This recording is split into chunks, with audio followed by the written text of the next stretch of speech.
Fanampina arabola 3.50 miliara ariary tsy misy tambiny no nomen'ny gouvernemanta sinoa ny fanjakana malagasy hiatrehana ny fanarenana ara-toekarena vokatry ny Covid-19.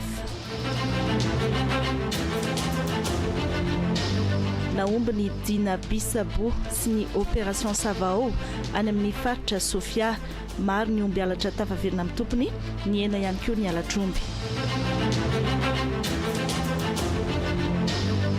Renirano 7.3 no ampiasaina eo amin'ny sehatra ny fitaterana an-dranomamy eto Madagasikara amin'izao hivezivezen'ny ponina sy amoaham-bokatra. Indro ary ny fampalalam-baovao eto amin'ny televiziona malagasy.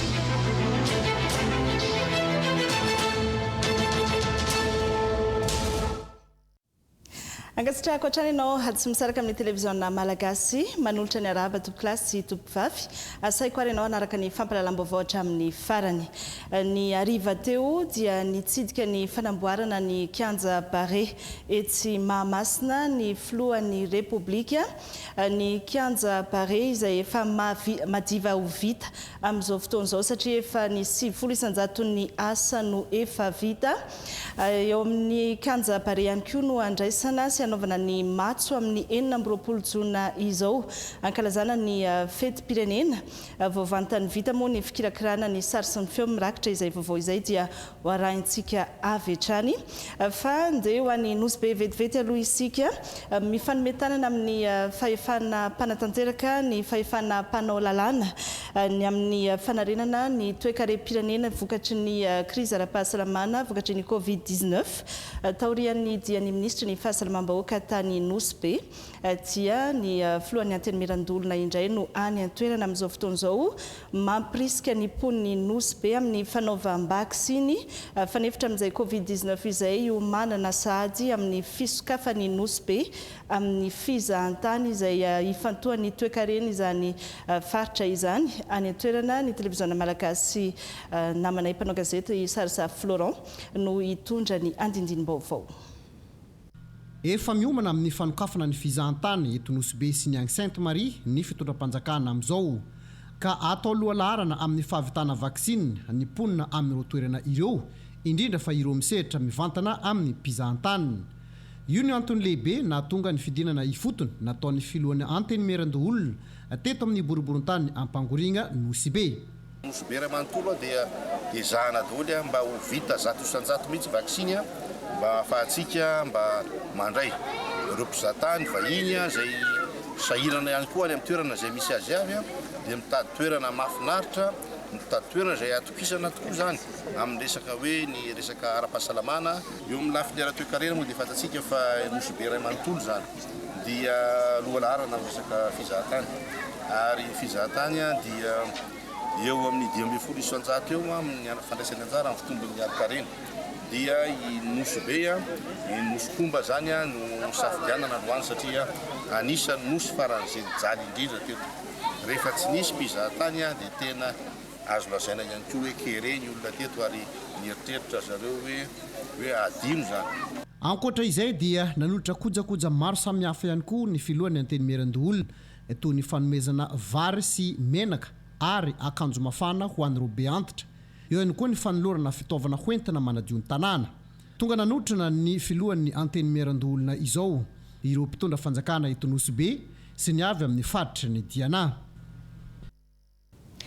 Manodidina izay fanarenana ny toe-karem-pirenena izay ihany anampy arabola tsy misy tambiny ny Madagasikara ny gouvernemanta ny Repoblika entim-bahoaka ny Chine hiatrehana izay fanarenana vokatry ny Covid-19 izay no tanterahina ny tolakandro teo tetsy amin'ny ministera ny raharaham-bahiny ny fifanaovan-tsony teo amin'ny rotonta ny andindim-baovao entiny Aina Rabetany sy Jakira Kotomanga.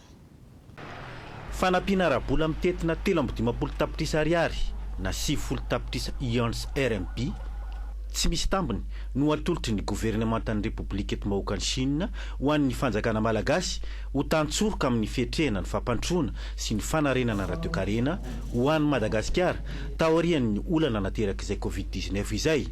Fanampiana iangy avy amin'ireo filana sy tetikasa avy amin'ny gouvernemanta malagasy. Tsy misy takalo izy io ary tsy misy hoe ny condition na zavatra ohatr' izany fa noentina hanoanana ny tetikasa izay tapahany fanjakana malagasy. Ny anjarantsika zany zao dia ny mamaritra ny tetikasa izay hotoanana amin'ny vola eo. Fa raha vao mandefa ny tetikasa hoe ty zany no ataonay ary be dia fantatsika fa be dia be ny tetikasan'ny fanjakana ao anatin'ny initiative émergence Madagascar sy ny programme émergence Madagascar.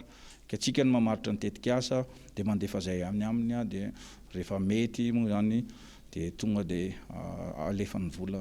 Zay hoe alefa any amin'ny banque fohy be moa zany no hisy ny compte-n'ilay izy dia avy ao nakana azy.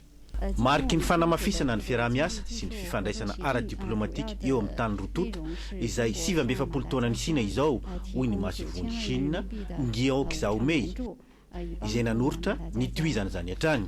No marina tamin'ny alalan'ny fifanaovan-tsinimo izany fifanarahanam-piaraha-miasa ara-toe-karena sy ara-teknika teo amin'ny Chine sy Madagasikara izany. Alohan'ny idirantsika amin'ny resaka fahasalamana androany nisy ny fiatrehan'ny ministra ny serasera sy ny kolotsaina teny anivon'ny anteny mera-pirenena niaraka tamin'ny ministra ny postra sy ny fifandraisan-davitra ihany koa ny ao mivantana tamin'ireo solombavam-bahoaka izany nanao tatitra ny asa vita vaovantany vita ihany koa ny fikirakirana izay vaovao izay dia hoarahintsika ato anatin'ny fampalalam-baovao ihany. Eny Ambohimiandra no misy ny fitoerana fandraisana sy fikirakirana ireo tarimarika sy ny antotanisa amin'ny valanaretina izay mitranga eto Madagasikara nisan'izany indrindra ny valanaretina coronavirus. Tsy ny coronavirus ihany fa ny valanaretina rehetra misy sy mitranga eto Madagasikara mihitsy toy ny tazomoka, ny VIH sida, ny fivalanana, ny pesta sy ny sisa. Ainga piasa ireo teknisiana sy mpikirakira izany ary vaovao marina sy maro-potitra no avoaka ny DEPSI nitsidika sy nijery ny fomba fiasa n'ity fitoerana ity teny Ambohimiandra ny ministra ny fahasalamam-bahoaka androany araka izao tazantsika amin'ny sary izao andeha hoarahintsika vetivety ny fanampim-baovao. Fikarakirana informatika zany ireo vokatra na atotanisa avy any amin'ny faritra raha tonga ara-potoana vao manomboka mitranga dia mora ary azo atao tsara ny mandray tanana an'izany ka ahafahana misoroka ireo fahafatesana ireo zavatra maro samihafa izay tranga mety misy fahasarotana azo avy amin'ireny valanaretina reny. Ministera moa dia manana ireo azontsena hoe manam-pahaizana ao aminy misy ny fitaovana koa nefa zany rehetra zany dia ao koa mpiara-miombinantoka izay miaraka amintsika ka manamafy eo amin'ny lafiny teknika ary manamafy koa eo amin'ny lafiny famatsiana rabola mba ahafahantsika zany manatsaratsara kokoa hatrany dia mba ahafahany ministera ankehitriny ijery amin'ireo valana retina rehetra izay mbola eto amintsika ary misy mila fandraisana ny tanana akaiky dia akaiky zany ankehitriny.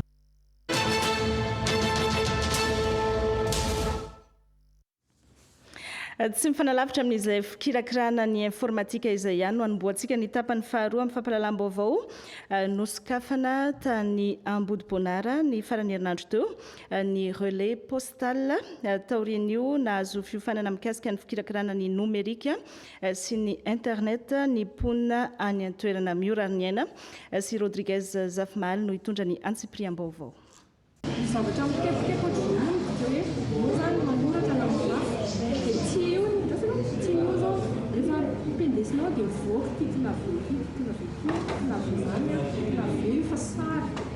Omora amin'ireto mponina eto Ambodiboanara ireto manomboka izao ny ifandray amin'izao tontolo izao anita pahalalana na koa hitady asa amin'ny alalan'ny internet ka ho tafiala amin'ny fitokana monina izy ireo no nomerika.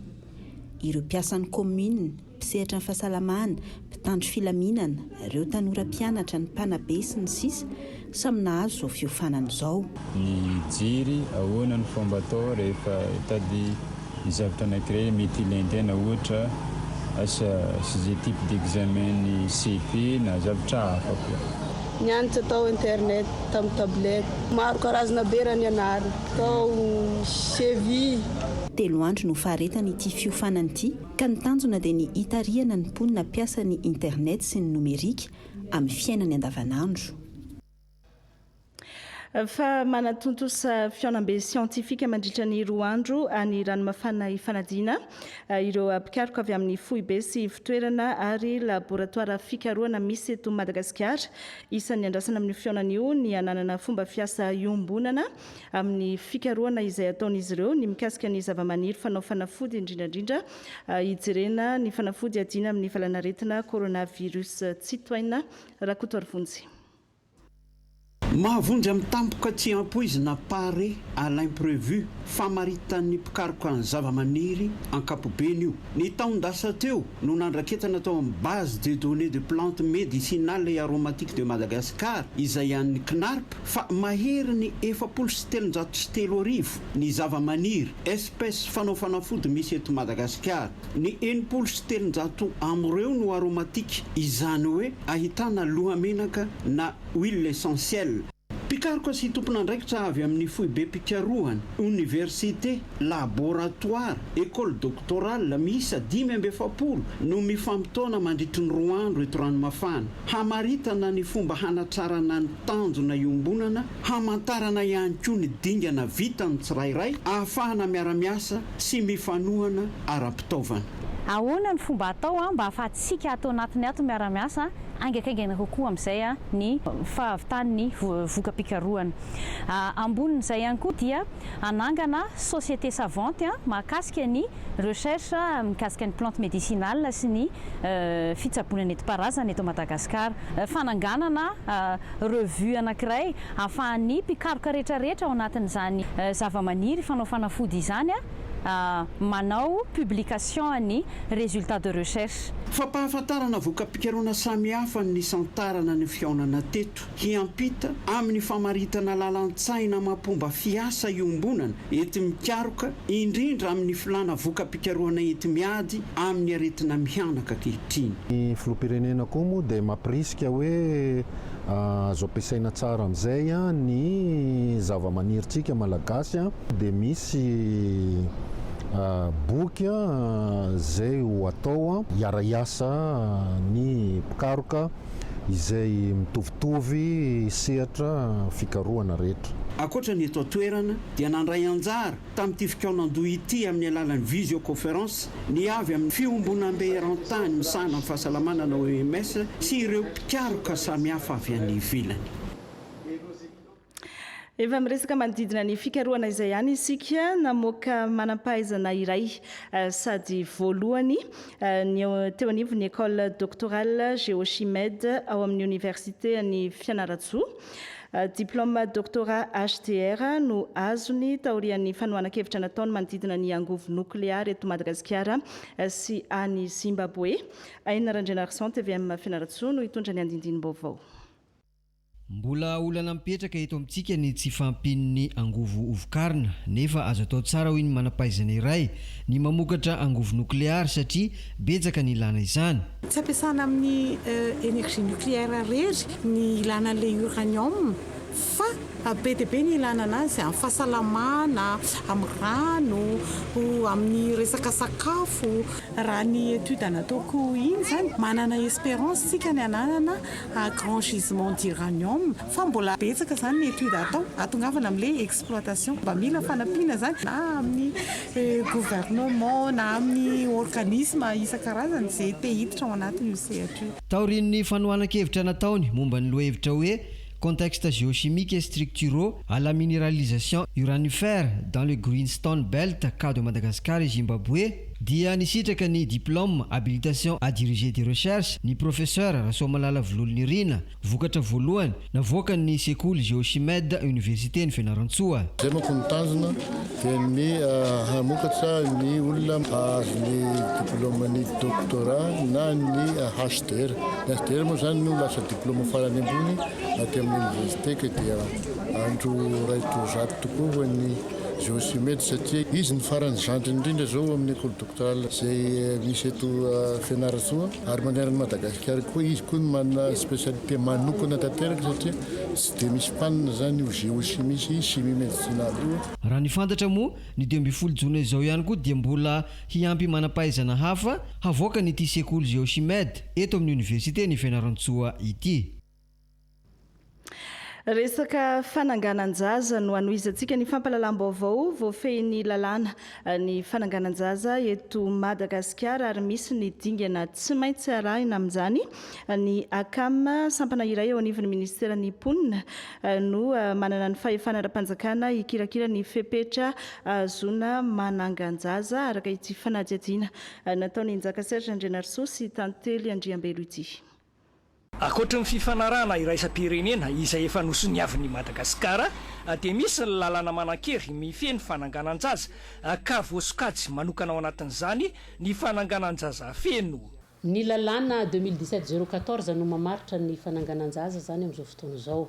Mizara anankiroa lehibe izy io, ny tsotra dia ny feno. Ny ato amin'ny ACAM na ny autorité centrale pour adoption malagasy no manana fahefana amin'izay fanaovana ny fananganan-jaza feno izay. Fa kosa ny fananganan-jaza tsotra any amin'ny mairie izay ipetrahan'ny ray aman-dreny na hoe ny mpanangana an'ilay zaza. Ny autorité centrale de l'adoption malagasy na ny ACAM eo anivon'ny ministera mponina no misahana ny fanadihadiana ny antota taratasy fangatahana raha anangan-jaza. Misy ny fepetra takina amin'izany. Jerevana any anatin'ny atota taratasin'ny ray aman-dreny izay manao ny fangatahana ny fahafahany mamelona n'ilay zaza ao anatin'ny tokantranony. Zany hoe raha ohatra ka tsy vitany eo amin'ny famelomana n'ilay zaza hoe 4 dia 3 na 2 na 1 zany no azo atsangana. 12 taona eo no zaza azo atsangana any amin'ny akany. Fa raha ohatra moa ny fananganana ao anatin'ny fianakaviana no atao dia na 12 taona arany dia mbola azo atsangana ny ankizy anankiray satria voafaritra moa zany fa 12 taona midina dia mbola azo lazaina hoe ankizy. 30 taona miakatra no afaka manangana zany ny ray amin'ny mpanangana lahy sy ny vavy zany dia hatramin'ny 15 taona no afaka manangana. Nanamafy ny eo anivon'ny ACAM fa ny tombontsoa sy ny zon'ny zaza no tsy maintsy arovana ary izay manangan-jaza dia tsy maintsy manao tatitra isaky ny enim-bolana ahafahan'ny ministera mponina mahafantatra ny fiainan'ny zaza natsangana. Hatramin'ny 17 taona no anaovana izay tatitra izay amin'ny autorité centrale de l'adoption malagasy. Rehefa manangan-jaza dia mitaky asa ho an'ny ray aman-dreny ny fameloman-jaza. Asa nisan'ny mahavelona ny sasalamba rehefa tena ilofosana. Ny fotodrafitrasa sy ny rano no olana matetika ho an'ireo mpanasalamba eto an-drenivohitra anatin'ny politika ny fiadidiana Antananarivo. Ny fanavaozana sy ny fanatsarana ireny toeram-panasan-damba ireny ary manohana izany politika izany ny loholon'ny Madagasikara piahy ny vondrom-bahoaka itsinjaram-pahefana. Girardora Mambasoa. Sasalamba eto atao madinika no fotom-piveloman'ny bebe Jeanne. Io asa io no nameloman'ny ankohonany nandritra ny 40 taona mahery zay. Mahavelona tsara ho izy ny sasalamba toy ny asa rehetra ihany. Olana sedrainy matetika ny tsy fahampindrano ary manelingela azy amin'ny fanatanterahany asany ny faharatsian'ny bassin izay esany eto. Rano nanoa zao no tena sarotra aminay dia ny bassin. Ndray andro ndraindray matsasa ohatra hoe 100 mihoatra an'izay. Fampidiram-bola aloha mahainy mahavelona ihany aloha ilay izy raha ohatra ka hoe kojakojaina dia mahavelona. Tena mahavelona aloha ilay izy. Ohatra ny hoe misy asiana ny hoaniny isan'andro dia mba asiana ilay ambolana kely mba nandoavana an'ilay hofatrano sy ilay karazany. Avaozina ny bassin eto atao madinika. Tafiditra raha teo amin'ny laharam-pahameny fiadidiana ny tanàna Antananarivo izay fanatsarana fotodrafitrasa izay. Tsy ny fiadidiana ny tanàna ihany, manohana ihany koa ireo tetikasa-panatsarana ny loholon'ny Madagasikara Ramanambitana Richard amin'ny mampiahy ny faritany na Antananarivo azy. Ny fikambanana ify na isika fikambanana miaradia amin'ny andrajoelona dia nanao soni tamin'ny analan'ilay hetsika natao miben'ny tanàna vontady raha tao anatin'ny fampielezan-kevitra nataony talohan'ny nalany azy ho ben'ny tanàna nandray anjara mavitrika tamin'izany nify ary ny fanaiky fa ifamatotra amin'ny fanatanterahana ny fampandrosoana eto amin'ny tanàna na Antananarivo ka izany no mahatonga anay lolo Madagasikara amin'ny mampiahy ny fony-bahoaka paritra itsinjaram-pahefana hiara isalahy hiara ifametanana ary tady ny hevitra rehetrarehetra hampandrosoana ny tanàna tahaka izao erahana amin'ny ben'ny tanàna. Ankoatr'izay nahazo fitaovana ilaina amin'ny sasalamba ireo mpanasa lamba eto amin'ny boriboritany voalohany ny ampy vary sy menaka amin'izao akatoky ny fetim-pirenena izao fanampiana avy amin'ny fikambanana ify asa sosialy itoy amin'ireo boriboritany sy faritra hafa. Afaka anaovana asa fanasan-damba ny renirano fa afaka ihany koa anaovana asa fitaterana. Renirano 720 sy 300 no ampiasaina eto Madagasikara amin'izao fotoana izao eo amin'ny sehatra ny fitaterana an-dranomamy. Ny PMF no anisany miandraikitra izany. Ivezivezen'ny mponina sy amoaham-bokatra moa no tena antony pisiny ny asa fitaterana an-dranomamy. Ny andidim-baovao entin'ny Volana Farasoa sy Totson François. Misa 720 sy 300 ireo renirano ampiasaina amin'ny sehatra asa fitaterana eto Madagasikara, mbola ahitana farihy sy lakan-drano mpitatitra mpizahatany ihany koa, ary komina miisa 770 no efa misitraka izany. Mora kokoa ny saran'ny fikojakojana sy ny sarandalana ary mahazaka olona maro sy entana betsaka kokoa raha mitaha amin'ny fitaterana an-tanety. Ny tombony amin'ny fitaterana ranomamy mahafitaterana azy aloha voalohany. Fitaovana anankiray izy io moyen anankiray ahafahantsika mamoaka ny vokatra. Ny zavatra ilain'ny olona ny fiainana andavanandro. Ilaisika ihany koa izy io amin'ny resaka désenclavement. Raha ataoko hoe ataony pourcentage zany amin'ny devise miditra eto amintsika ny vola vahiny dia ny fizahatany no tena be lehibe. Mampidi-bola ary tiany mpizahatany mandeha. Tatsambo avokoa no ilazana ireo mampiasa fitaovam-pifamoivozana an-dranomamy na zahatra na lakana na vedety io ary misy amin'izy ireny no efa matianina. Aketo tegna misy le fagnarana lalana. Le zareo amin'ny PMF lasty moa zareo moa magnara-maso lasty koa resaka papier sy ny tariny jiaby na mikasika le visitin'ilay sambo na mikasika assurance'ilay sambo na mikasika permis de navigation. Tsy maintsy manana assurance manana permis de navigation ny sambo dia tsy maintsy complet gilet par rapport amin'ny nombre passager indosiny ndraiky resaka sauvetage ndraiky resaka sécurité sy ny tariny zany tsy maintsy pare amin'ilay sambo. Mila sambo en sécurisé zany zay vao mahazo miasa. Ministera efatra no mifarimbona amin'ity fampiroboroboana ny seha-pitaterana an-dranomamy ity, ny ministeran'ny fitaterana, ministeran'ny tontolo iainana, ny ministeran'ny filaminam-bahoaka ary ny ministeran'ny fampianarana sy ny fampiofanana arak'asa.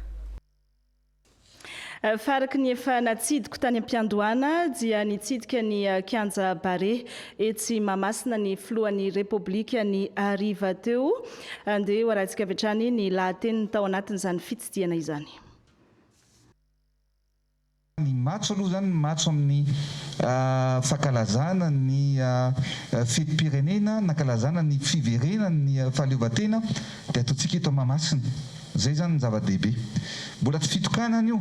Fa ny fitokanana iarahana amin'ny vahoaka malagasy iray manontolo rehefa vita daholo ny box, rehefa vita daholo zany restaurant, rehefa vita ny terrain mixte, rehefa vita ny any ivelany rehetrarehetra any mbola araka ny lazaina teo efa hoe 700 isan-jato zany efa vita fa le 10 isan-jato zay zany dia miandro fotoana kely tsika rehefa raisitsika ny valanaretina dia hiaraka hitorajofotsika miaraka amin'ny vahoaka n'Antananarivo sy ny vahoaka malagasy iray manontolo hiaraka hitokana an'ity toerana ity. Za manokana aloha dia afa-po tanteraka.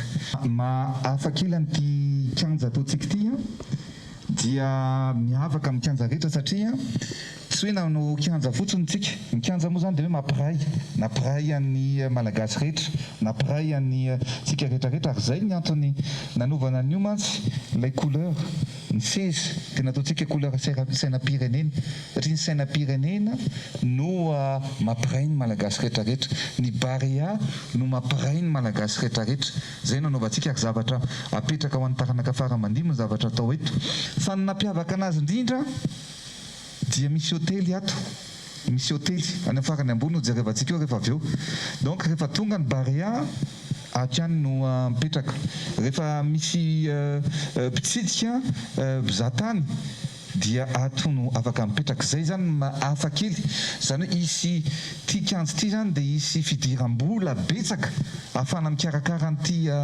stady ty zay ny zava-dehibe zavatra vaovao no hitintsika ohatran'izao salle hitantsika izao dia rehefa misy ny conférence de presse ataon'ny olona misy ny fandraisana fivoriana ataon'ny olona dia afaka atao ato amin'ity salle ty sy misy salle hafa rehetrarehetra afaka atao zay zany le zavatra mampiavaka an'ity stady ny barea mahamasina ity satria nininona ho lazainy nininona ho teneniny dia mipetraka ao an'ny taranaka faramandimo zao zavatra nataontsika izao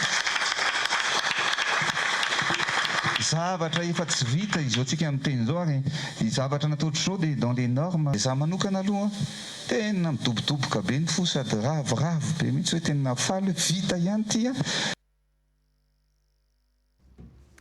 raha mpitso moa mbola hoarahintsika amin'ny antsipriany ny fizotrany ny fitisiana ataon'ny filohan'ny repoblika ny kianja bare ny madagasikara izay andray ny matso amin'ny 4 jona iny faraky ny fanambarako tany amboloany ihany koa dia ny fanatrika tamin'ny solombavim-bahoaka androany ny ministra ny serasera sy ny kolotsaina nisy songadina atao anatin'izany ny ezaka amin'ny fanatsarana ny fandraisana ny haino manjerim-panjakana amin'ny faritra maro manerana nosy hoarahintsika ny santionany voarayako somatsara ireo toerana izay mangataka fitaovana zany no tanisainy ny filohany voamerany serasera teo sy no tanisainy namantsika hafa ihany koa feno arivo be dia mariako fa efa ao anatin'ny fanamboarana fa efa mandeha amin'izao tsika amin'ny teny zao nisy olana nandritra ny vanim-potoana lavalava izy io fa efa voava zany ny olana amin'izao fotoana izao voarayako ny fanamariana ho an'ny malaimbandy anjorobe analalava izay hoe ambany ny puissance dia hoezana ho ampiakarina zany zay nosy varika moa zany ny fitaovana efa vonina tao foana fa nisy moa zany tsy fahafahana ny serasera sy nanao ny fifamoivozana vokatry ny valanaretina dia tsy mbola vita izay fanaterana fitaovana izay takan'izany ihany koa ny vohipeno efa nitenenina teo tsara-tanàna efa vita ambomaso moa efa vita ihany koa ny émetteur efa vita tsara fa fitaovana matériel technique caméra sy ordinateur ny angatahany so ny raha ny vongo voatsela zay no vita ny fanamboarana ny radio fahitalavitra sy ny fahitalavitra antanambo-manapotsy ihany koa efa mandeha efa vita ny antanambo-manapotsy so ny raha ny vongona noka tamin'ny faharoambin'ny 10 volana jona teo no nandeha zany araky ny toromarika nampitainy namana ny émetteur ny betroka ny onjapeo dia naverina zany tamin'ny fiandohany volana meraka amin'ny 24 fa any moa misy olana jiro raha ny fampitana zany dia mametraka olana eo amin'izay fampitana ny sary sy ny feo zay ny any be alanana dia 50 watt moa zany 150 watt ny puissance fa efa ny fampiresaka tamin'ny ramatoa solombavambahoaka ihany any ahafahana manolo zany an'io émetteur io ampiakarana an'izay puissance izay ny ankoatran'izay soavinandrina nangataka émetteur télévision sy radio dia efa voarayako zay ny miandro vazo zany mandeha ny radio sy ny télé any fa misy commune enclavé zany hoe somary takona zany dia hojerena moa zany zay mety ahafahana mamany zay olana izay fa ny radio sy ny télé any dia mandeha tsara takan'izany ihany koa ny marovoay dia nahazo vaovao zareo nanomboka tamin'ny 17 volana jolay 2024 ny radio tokony mandeha tsara ny fahitalavitra ihany koa tokony mandeha tsara fa misy olana ihany koa amin'le resaka enclavement na commune sasantsasany zany fa hojerentsika izay ahafahana mampiakatra n'izany puissance izany amahanany izay olan'ireo commune tsy mahazo zay ny any amin'ny district ny mandry tsara ny tranony TVM sy ny RNM sy matériel technique nangatahany takan'izay ihany koa ny président ny groupe parlementaire ny IR any Port Berger zay efa nalefany amiko sary ny bloc technique ny RNM sy ny TVM zay tena marina fa ratsy de ratsy tokoa fa hojerentsika ny afahana manamboatra azy zany ny apetrako kely fotsiny mba tsy hoe mampanantena pôkaty asa natria na mandainga raha tsy vitatsika amin'ity taona ity satria no ny antony hoe misy restriction budgétaire ihany tsika araky ny fanapa-kevitra efa napetraky ny filohan'ny repoblika hoe hoatokatsika betsaka any amin'ny faritra atsimo aloha zany ny budget ny NPE na ny nouveau projet émergence sy ireo pipa ao anatin'ny LFR dia raha ohatra tsy tafiditra ao anatin'izay dia ampidiritsika amin'ny LFI 2022 mba tsy andaingako zany hoe zahantsika raha tratra amin'ity 2021 ty ao amin'ny LFR satria mbola andalo eny aminareo ny budget raha sanatria tsy tratra moa zany dia ampidiritsika amin'ny taona 2022 ireo bloc technique na construction na réhabilitation zany sy ny pylône sy zay fangatahana matériel technique samihafa izay ho an'izay tsy tratra amin'ity. Marina ihany moa fa tamin'ny alalan'ny visioconférence ny fanaovana tatitra nataon'ny ministra ny serasera sy ny kolontsaina tamin'ny solombavambahoaka teo iny fa manamafy ny voalazan'ny ministra ny serasera sy ny kolontsaina tao anatin'ny vaovao teo iny ny fiverenan'ny televiziona malagasy amin'ny laoniny ho an'ny Sonerany Vongo manokana na tonga akom-baovao mikasika izay indrindra ny namanay any an-toerana. Ny aiky ny vahoaka ny Sonerany Vongo fa miasa ny ministeran'ny serasera sy ny kolontsaina amin'ny alalan'ny DT ny ova endrika tanteraka ny sary sy ny feo ny televiziona malagasy ety amin'ny distrikta ny Sonerany Vongo rehefa nisy ny fahasimbany ny émetteur ka niverina amin'ny laony ny fanarahan'ny vahoaka ny fandaharany TVM ka vita soamantsara ny émetteur zay manana tanjaka sawaty ambolagna maro no tsy afaka nagnaraka ny TVM ny poniny taketo Sonerany Vongo no ny ezaka nataon'ny ministère amin'ny alalan'ny ministre Ramatoa Lalatendre Togarivo sy ny teknisiana mpiara-miasa rehetra dia tafaverina amin'ny laoniny zany misitraka ny fahitagnan'ny TVM indray zany ny vahoaka aketo Sonerany indrindra amin'izao héros zao proof zao fa miasa ministère serasera sy kolontsaina ary mijery fotony amin'ny fampandehanana zany manjerim-panjakana izany ka hitondragna fisaorana ary isaorana koa ny faharetagna zany tamitsika vahoaka taketo Sonerany Vongo. Taorian'ny fanamboarany tetỳ amin'ny distrikta ny Sonerany Vongo dia niazo ny distrikta ny Sainte-Marie nihiraky ny ministera ny serasera namerina amin'ny laony ny pilôny ny TVM inona araka zany fa samy hitondra tombotsoa ateraky zao avokoa ny vahoaka voakasiky ny asa natao ity. Anamafy ny fiaraha-miombona antoka amin'ireo fiarahamonim-pirenena sy ny vondron'olona eny fotony ny ministera ny tontolo iainana manoloana ny tsindry samihafa amin'ny fanimbanan'ny ala sy ny arena voajanahary ny andidin'ny vaovao entiny Aina Rabetany sy Jakira Kotomanga. Ohatra faingodimy hatramin'ny iray isan-jaton'ny ala eto Madagasikara ankehitriny no ringana noho ny tsindry samihafa mahazo azy araky ny totanisa avy amin'ny ministera ny tontolo iainana.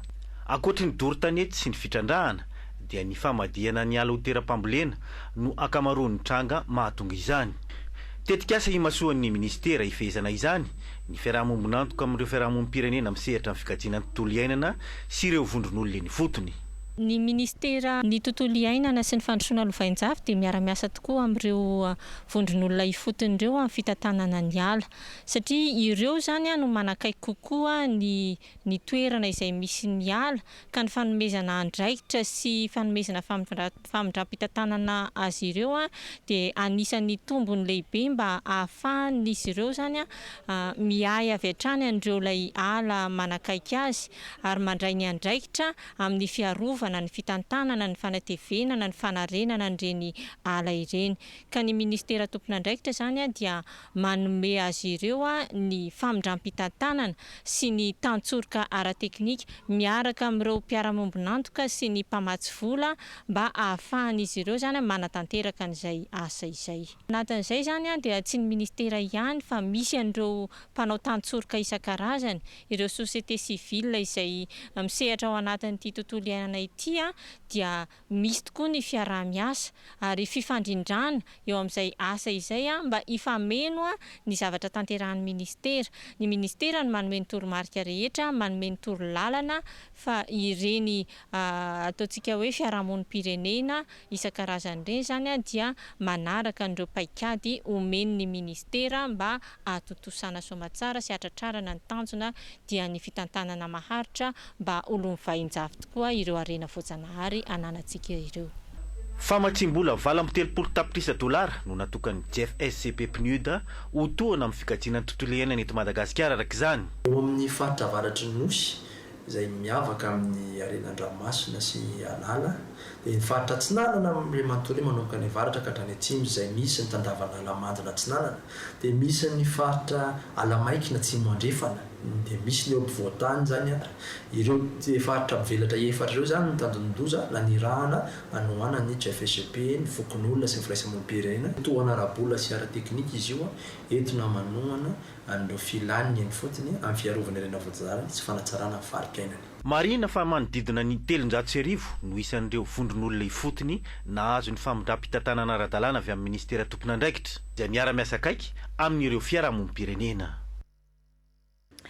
Fikolokoloana ny ala izay hatrany nanira avokoa ny 700 n'ireo zanakazo nambolena tany Mafaijijo faritry Melaka tamin'ity taona ity noho ny fikarakarana sy ny fanaraha-maso nataon'ny mponina any an-toerana televiziona malagasy ny Maintrano no hitatrany andindiny vaovao.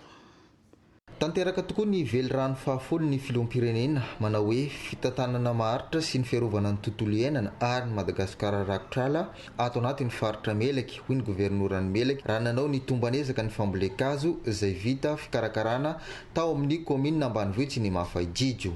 Hafaliana tokoa ny ahitana izao fambolekazo izay efa natao ary tena naniry ary ambony be ny taux de réussite. Tsy hoe andrana izy ity efa natao hatramin'izay fa ny fanatsarana dia mba hitohy eraky ny faritry Melaka izay fantatra fa ny faritry Melaka dia midadasika fa tsy voatery amina vato na sehatra petrolina na zavatra hafa fa ny fambolena koa dia anisan'ny levier zany de développement eto amin'ny faritry Melaka. Raha ny kininina sy ny akasia sy ny maro hafa no nambolena tato anatin'ny faritra Melaka hatramin'izay dia hoezahina ihany koa ny hanao ny fambolena ireo hazo sarobidy toy ny palissandre, bois de rose, hazo malangy sy ny sisa amin'ny taopambolekazo manaraka. Araky ny resaky ny fanaova tamin'ny andriamatoa gouverneur zany dia hoe mba hagnova taranaky hoambole koa tsika mba hijery hazo sarobidy koa ho ambolentsika satria zay rorearean'ny Madagasikara hatramin'izay.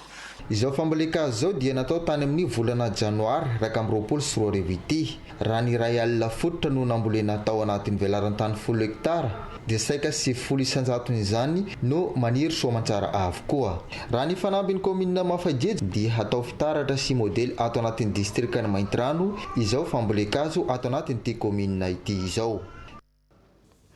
Avy ao Melaky dia ikisaka vetivety ao Sofia isika nahitambokany ny fametrahana ny Dina Bisabo any amin'ny faritra Sofia sy ny opération Savao ny tadiavana ireo omby alatra amin'izao fotoana izao efa miena ny alatr'omby any an-toerana.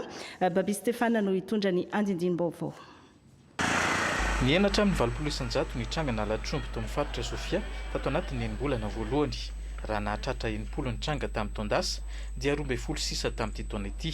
Anisan'ny nampiana izany ny fametrahana ny Dina ny Bisabo teo ihany koa ny fanatanterahana ny opération Savao. Zany misy commune Antsabe izany dia nahitana omby efa 100 tao amin'ny Kijaninga Gerson Tsinazava.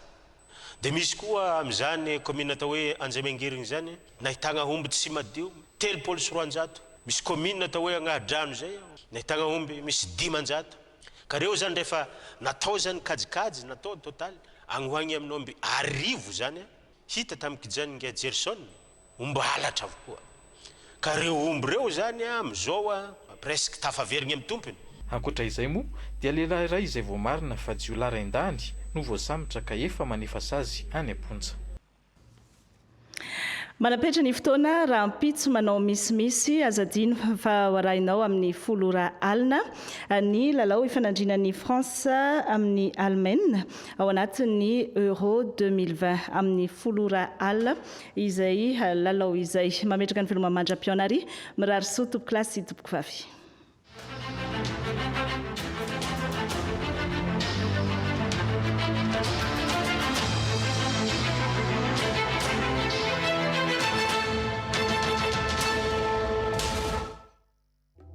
Hey!